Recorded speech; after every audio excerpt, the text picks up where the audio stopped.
provinsi paling barat Indonesia.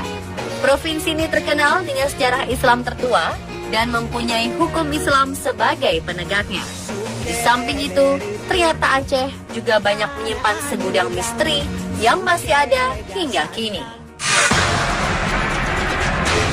Seperti kisah legenda Gua Loyang Koro yang dipercaya oleh sebagian besar masyarakat Tanah Gayo sebagai gua penangkal bala di Aceh Tengah. Ada juga misteri dan mitos seputar Danau Laut Tawar hingga misteri makam Putroneng. Pemirsa, inilah misteri di balik provinsi paling barat di Indonesia, bagian pertama, versi on the spot.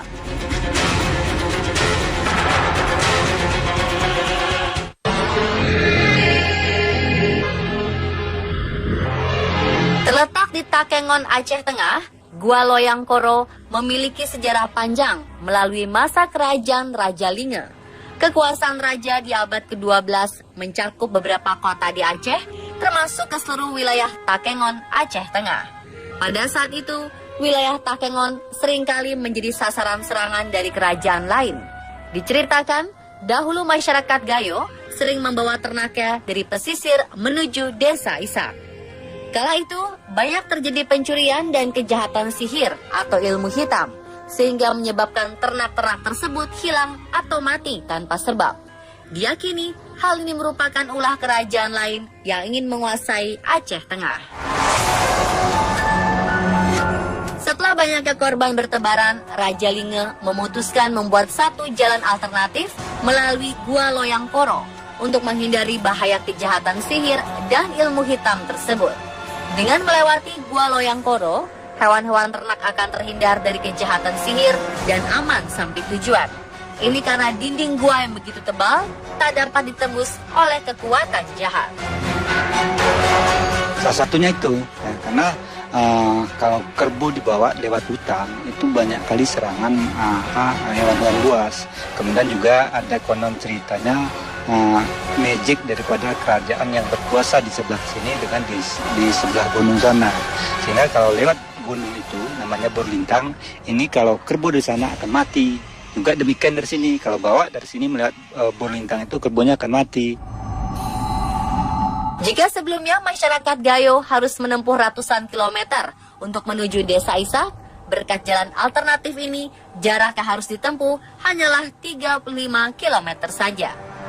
Kini, seiring berkembangnya zaman dan perubahan alam, Gua Loyang Koro yang dulunya bisa tembus ke desa Isak, lambat laun mengalami perubahan kontur secara alami, hingga tak bisa lagi dijadikan sebagai jalan alternatif.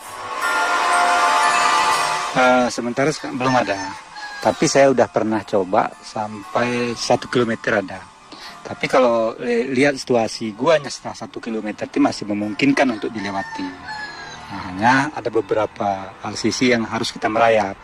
Jadi ini secara ilmu mungkin geologi ya. Jadi ada perkembangan stalagmit ya, stalaktit yang air menetes yang dari atas yang disebut dengan stalaktit. Kemudian yang tetesan yang di bawah itu disebut stalagmit. Jadi lama-kelamaan yang dari bawah naik ke atas, yang dari atas turun ke bawah sehingga gua ini menyempit. Sejak dulu masyarakat Gayo mempercayai berbagai mitos dan kisah misteri di balik Gua Loyang Koro. Mulai dari kisah tentang sekelompok tentara yang tersesat hingga anak muda yang menjadi histeris ketika berada di dalam gua. Ada beberapa mungkin masa-masa konflik, ada sekelompok tentara yang ingin masuk ke sana tanpa minta izin ya. Kalau kita larang nggak boleh. Jadi kebetulan waktu itu sudah masuk dah lama sampai berjam-jam nggak ingatnya jalan pulang. Sampai udah lemas di sana. Padahal waktu itu lampunya hidup, ya kan? Karena sudah lamanya saya udah khawatir, saya lihat ke dalam. Rupanya dia nggak tahu jalan keluar. Dan antara lampu masih hidup. Kemudian ada beberapa lagi kelompok anak-anak muda masuk ke dalam itu. Semua yang masuk kemasukan. Ini mungkin niatnya yang nggak bagus. Dari sebuah kisah gua penangkal bala pada masa Raja Linge, tepat di muka gua terdapat Danau Laut Tawar. Konon, danau penuh misteri ini selalu minta tumbal setiap tahunnya.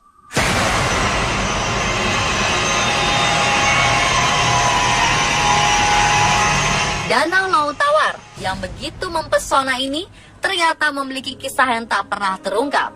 Suku Gayo, suku asli di Takengon, telah lama mengetahui beragam mitos di danau seluas 5.400 hektar ini. 2015 kemarin, warga dataran tinggi Gayo sempat dihebohkan dengan munculnya angin puting beliung. Peristiwa yang terekam dalam video amatir ini lantas dihubung-hubungkan dengan kemunculan sosok penunggu danau Laut Tawar yang bernama Putri Ijo. Sosoknya dipercaya sebagai makhluk gaib penunggu danau Laut Tawar yang memiliki wujud seperti Putri Duyung. Menurut legenda, Putri Ijo siap memakan korban jika terjadi kejahatan di sekitar danau. Masyarakat Takengon juga percaya keberadaan danau Laut Tawar ini layaknya sebuah ubur-ubur yang siap menerkam mangsanya masuk ke dasar danau. Masyarakat biasa mengenal kisah ini dengan nama balun bide atau lembide.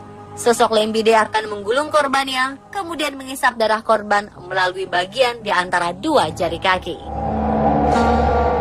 Cuman yang ada di sini sejenis makhluk, kalau bahasa daerah ini balon bide.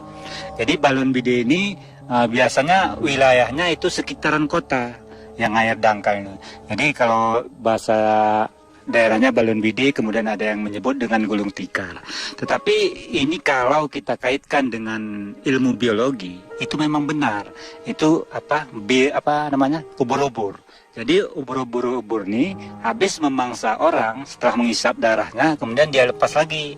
Nah, jadi orang yang dimangsanya kalau udah tenggelam muncul kembali ke permukaan.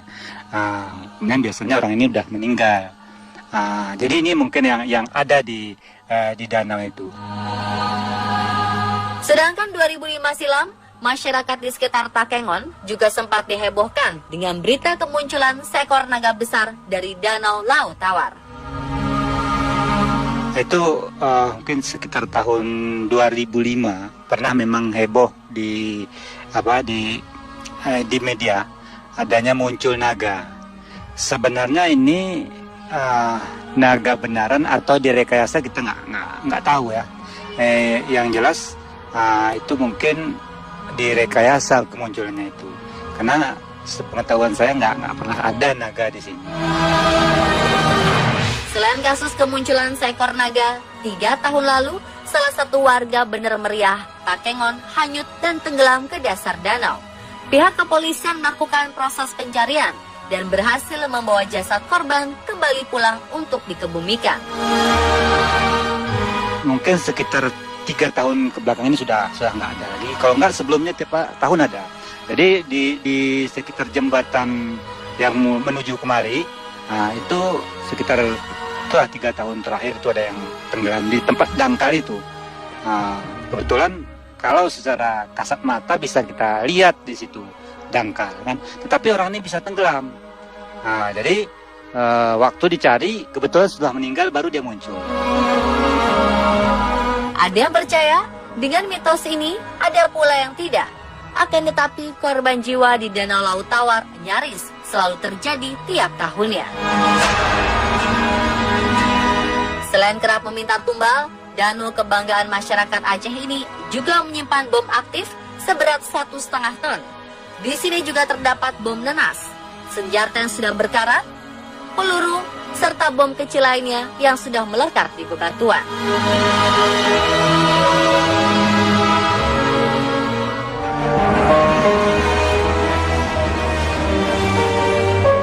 Kisah misteri lainnya ada pada masa kekuasaan Raja Meurah Johan di kota Lok Sumawe, Aceh. Di masa pemerintahannya, hampir sebagian masyarakat Aceh memeluk agama Islam. Meski terbilang mayoritas, suku Aceh telah lama hidup berdampingan dengan beragam suku, ras, agama, dan tradisi dari berbagai macam daerah. Salah satunya warga asli keturunan etnis Tionghoa. Kisah warga asli keturunan etnis Tionghoa paling terkenal dalam sejarah Aceh bernama Putroneng. Putroneng, pemilik nama asli Nyanyo Lianqi ini, merupakan jenderal Cina Buddha yang ingin menguasai daerah Aceh. Tetapi usahanya tak berhasil. Setelah dalam pertempuran, sang jenderal berhasil ditaklukkan oleh pasukan Meurah Johan, sang ulama besar berasal dari kerajaan Perulak asli Tanah Gayo. Setelah kalah dari peperangan di kota Lingke, Nyanyo Lianqi langsung memeluk agama Islam dan namanya diberi gelar sebagai Putroneng.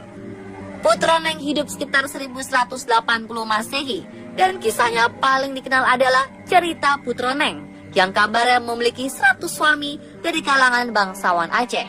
Dikisahkan ia memiliki 99 suami yang semuanya meninggal saat malam pertama. Hanya suami ke-100 saja yang berhasil lolos dari kematian. Di masa hidupnya dulu, Putroneng menyimpan banyak emas, sampai-sampai emas miliknya itu pernah ditemukan penjaga makam. Jadi muhinona dirham pen di dalam dirhamnya tulisan Arab. Jadi Putroneng jadi Abu naik lumpur. Jadi Abu gua di Ratuno di Putronengnya tibit dari rumah merumpak Abu bajalan itu. Nah ketinya kalau kubah rumah. Namun emas yang ditemukan ini konon menghilang saat dibawa ke rumah. Kabarnya setiap bulan purnama akan muncul sesosok siluman harimau di sekitar makam. Masyarakat percaya barang siapa melihat sosok siluman harimau putih maka akan mengalami demam tinggi. Makam sang jenderal cantik ini terletak di pinggir jalan Trans Sumatera, Medan, Banda Aceh. Memang syarat dengan kisah gaib. Konon ada kisah seorang guru yang meninggal setelah mengambil foto di makam ini. Ada yang juga mengaku melihat siluet putih dalam foto, atau foto yang diambil tidak memperlihatkan gambar apapun. Masyarakat Takengon percaya, apabila seseorang membawa pulang salah satu bagian fosil berusia 7.000 tahun ini, maka akan menderita sakit hingga membawa malapetaka.